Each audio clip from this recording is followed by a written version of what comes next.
அதே மாதிரி குழந்தைகளுக்கும் சொல்றேன், எல்லாம் பசிக்குதா? இல்ல சூப்பர். உங்களுக்கு விஜய் பிடிக்குமா அஜித் பிடிக்குமா? சூப்பர். உங்களுக்கு விஜய் பிடிக்குமா அஜித் பிடிக்குமா? ஓகே. வேற யாரெல்லாம் பிடிக்கும்?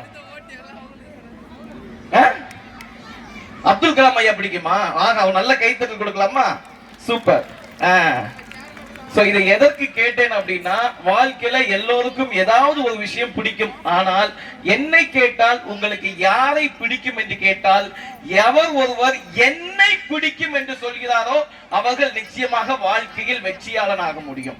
நீங்க இருக்க குழந்தைங்களா இருக்க யாரையோ பார்த்து நீங்க இன்ஸ்பிரேஷன் ஆக வேணாம், நம்ம பார்த்து இன்ஸ்பிரேஷன் ஆக. ஏன்னா நம்ம தான் நமக்கு சக்சஸ் பர்சன். இப்ப நான் குள்ளமா இருக்குன்னு என்னைக்குமே கவலைப்பட மாட்டேன். ஏன் தெரியுமா? ஹைட்டா இருக்கவங்க என்கிட்ட குனிஞ்சு பேசுவாங்க, நான் யாரா இருந்தாலும் நிமிர்ந்து பேசுவேன். யார் பெரிய ஆள்? நான் தான் பெரிய ஆள். தொப்ப இருக்குன்னு கவலையே பட மாட்டேன். ஏன் தெரியுமா? கீழே விழுந்தா மூக்குல அடிபடாது, வயிறு காப்பாத்தும். அதனால நம்மக்குள்ள இருக்க விஷயத்த நம்ம ரசிக்கணும். நீங்க கருப்பு சிகப்பு குள்ள அதெல்லாம் கவலையே படாதீங்க. முதல்ல நீங்க உங்களை ரசிங்க, நீங்க உங்களை லவ் பண்ணுங்க, நீங்க உங்களை என்ஜாய் பண்ணா வாழ்க்கை நிச்சயமாக மிக உயர்ந்த இடத்திலே இருக்கும். இன்னும் நிறைய கலை நிகழ்ச்சிகள்லாம் நிறைய இருக்கு, பரிசுகள்லாம் இருக்கும். ரொம்ப நேரம் எடுத்துக்க விரும்பல. ஏன்னா இப்படிப்பட்ட அழகான குழந்தைகள்கிட்டையும் அன்பான பெற்றோர்கள்ட்டையும் நிறைய விஷயங்கள் எனக்கு பேசணும்னு ஆசையா இருக்கு. பட் நான் பேசிட்டு இருந்தேன், ஏற்கனவே நான் வந்தது வர டைம் லைட்டு.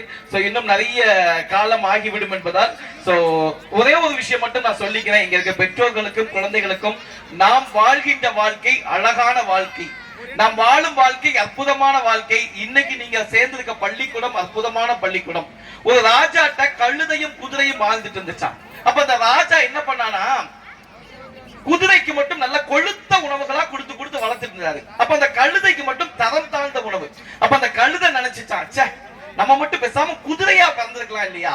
குதிரையா பிறந்திருந்தா நம்ம வாழ்க்கையில நல்ல உணவு சாப்பிட்டு, கழுதையா பிறந்தனால தரம் தாழ்ந்த உணவு கிடைக்குன்னு நினைச்சுட்டான்.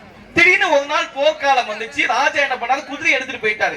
திரும்ப வரும்போது குதிரை முகத்துல ரத்தம் காயம். அப்பதான் நினைச்சுட்டான் கழுதை, அப்பாடா நல்ல வேளை நாம் குதிரையாக பிறக்கவில்லை, கழுதையாக பிறந்ததே நல்லது அப்படின்னு.